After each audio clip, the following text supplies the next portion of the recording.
Hey everyone, today I want to consider what the outside or real world believe happened to the killers of Dead by Daylight when they were taken into the realm. Their sudden disappearances are certainly going to raise some questions. I also want to consider the possible consequences of their disappearances. Let's get into it. The Trapper's disappearance occurs after Evan has sealed over 100 of his workers into the Macmillan mines, and locking his father into the storehouse basement. His law states that this event becomes known as the worst mass murder in modern history, so everyone knows the name Evan Macmillan and the massacre at the estate. The sudden disappearance is going to raise a ton of red flags, and likely start a mass manhunt for Evan. That could even be known as a mystery to this day. He would probably be presumed dead, or in hiding, yet to be found. The Wraith disappears after killing his boss, AZHYMOVS, in Autohaven Wreckers. He takes the skull and spine, then leaves, never to be seen again. Then, that's that. What the world will make of this event is unclear.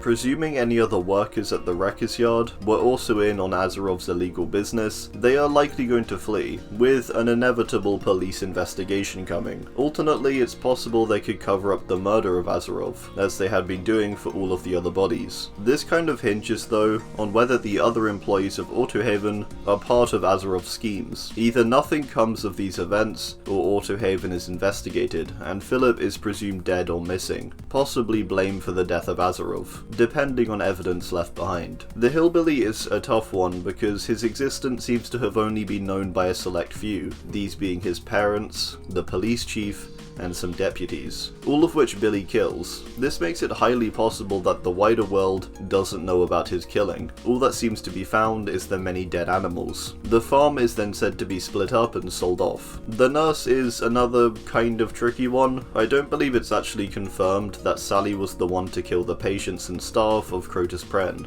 at least from the perspective of the world. Obviously, we know she did. She's said to be the only survivor, but I don't think it's explicitly known to be her to do the kills. When she's found, she is taken in an ambulance and isn't arrested. The ambulance crashes and she disappears. Therefore, it's possible that Sally may actually be believed to be a victim of the massacre from the wider world's perspective. The shape likely is taken at the same point of his disappearance at the end of the original Halloween, potentially a bit after. The worldview of these events we can take from the 2018 reboots, just with the change that Michael isn't imprisoned. So Haddonfield is still haunted by the events. For the wider public, it's just viewed as a tragic, but also very old murder case. As the only witness to Myers, still in the real world, is Loomis, it's possible he wouldn't be believed when saying he completely disappeared. The hag is taken seemingly after taking her revenge, killing her cannibal captors. When Lisa's village searches the Cannibal village, they find everyone dead, and markings are found in the cellar, with Lisa gone. I think it's safe to assume that Lisa is believed dead. It seems unlikely, I think, for Lisa's village to believe she killed them all. The bodies are speculated to have been devoured by an unidentifiable animal, so they probably think an animal killed both Lisa and her captors. The doctor disappears after killing everyone in Larry's. There's no indication in Doctor's lore of what happens after this. It seems the entire event is covered up, and what happened is stated to be shrouded in controversy and mystery, so it's been covered up successfully, and no one knows what happened in Larry's or to Herman Carter. The Huntress is a very simple case. We have no indication of the exact point of her being taken. When she is, though, Anna is said to become a legend of the Red Forest, essentially. Once the war was over, the rumours of the Huntress disappeared with it, engulfed by the Red Forest. Not much else to add. The Cannibal is taken after the events of the Texas Chainsaw Massacre. He leaves his family behind, who will probably be arrested for what they've done, with Sally Herdesty escaping. She will remember Bubba being there and inform police, and as Bubba is gone once they investigate, it's probably presumed he's gone on the run in some form. That's my best speculation. The Nightmare is a mysterious character. The only other person aside Quentin that knows of his existence is Nancy, with everyone else being dead, and Freddy Krueger being dead for over a decade at the point of returning as a dream demon. So, a bit like with Myers, there's only one witness to Freddy, and so his disappearance, or existence even, isn't that believable anyway. The consequences fall solely on Nancy Holbrook. The pig is assumed dead after being shot. Despite her sudden disappearance being shocking to those who were there, they likely assume her dead regardless. The clown is taken shortly after one of his victims escapes their bindings. As he flees, traveling around the US, it's said he left the ordinary roads of the United States behind him, traveling through a veil of mist and entering a new realm. So I imagine the world simply believes he is still out there, on the run, with there even being a living survivor of the attacks to confess what he did. The spirit is undoubtedly presumed dead. Her father is likely in shock when she suddenly disappears from where she was lying. When police arrive, they're going to find Rin's mother dead, and also Rin's blood on the ground, with her father clearly being the killer. He will be arrested, and the world will believe Rin is simply dead. The Legion disappear into a fog after burying the store clerk they killed up Mount Ormond. The lore states that each of the Legion members' parents believe they ran away with Frank. This is until the body is found, where it's suggested that they were the ones who killed the clerk, then ran. So it's believed they murdered the store clerk and then ran away together. As they were all taken, there isn't much of an effect really, aside the town of Ormond, and specifically Susie, Joey and Julie's parents being shaken by the event. The plague is likely just presumed dead from the plague. She left Babylon after being on the brink of death, and so there's a logical conclusion. The lore states, neither the body of Adiris nor her followers were ever found. Many told tales of her return, but no one truly knew what fate had befallen the High Priestess of Babylon. As there's no internet or anything like that back then, I doubt much will come of her presumed death, aside a mourning from her devout followers. The Ghostface lives up to his name, and is presumed to be out there still, but has disappeared entirely. At the end of his lore, he gets ready to leave Roseville, looking over the newspaper articles of his work there as he is taken. He will still leave a mark after being taken, assumed as still at large, likely. The Demogorgon is already an otherworldly creature, that from the perspective of the main Stranger Things characters, was killed by 11. So, presumed dead, I suppose? Its disappearance isn't that strange, with the Upside Down and portals being able to explain this away. The Oni is another character taken on the brink of death. He's bleeding out in his stone mill after being overwhelmed by a multitude of people. He then gets taken, and when the people return, the mill is filled with a strange black fog. It then states that this was the beginning of a dark legend about a rageful Oni haunting the town. So a bit like Huntress, he becomes a legend of sorts, haunting the surrounding area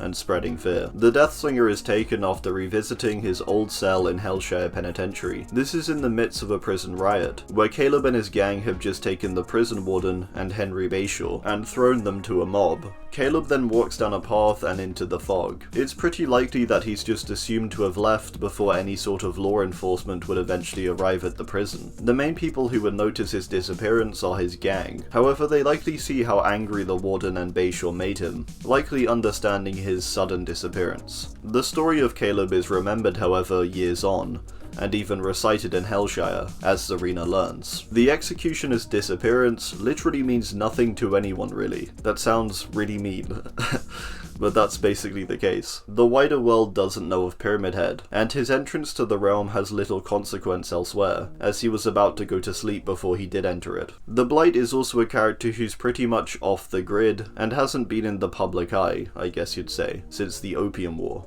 Which sounds like a weird thing to say, but hey.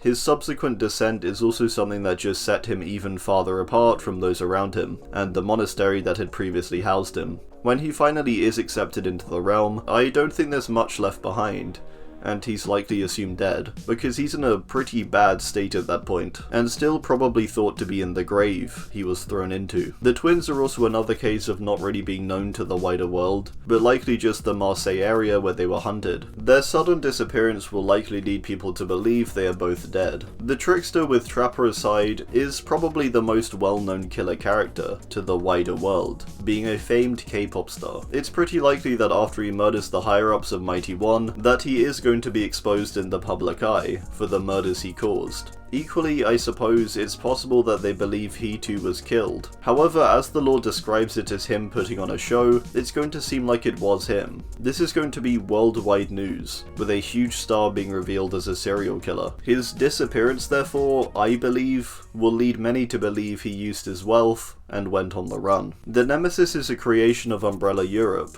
and a creature made for the purpose of killing STARS members. The only people who knew of Nemesis were in Raccoon City, or worked for Umbrella, as Raccoon City was nuked and many inhabitants infected with the T-virus. It is highly unlikely anyone even knows of Nemesis, and his existence, let alone the fact he was taken. The Cenobite doesn't really have much weight in terms of what the world think happened to him. The last that was seen of him in human form was all the way back in the First World War. The only people in the current day world that would remember him are survivors of the film Hellraiser, such as Kirsty Cotton. Yeah, really no effect to be honest on the wider world. The artist's fate we can kind of use Jone's lore to understand. When Jone investigates the Chilean graveyard where Carmina and her friends are taken, after being kidnapped by the Black Veil, he discovers Carmina's case.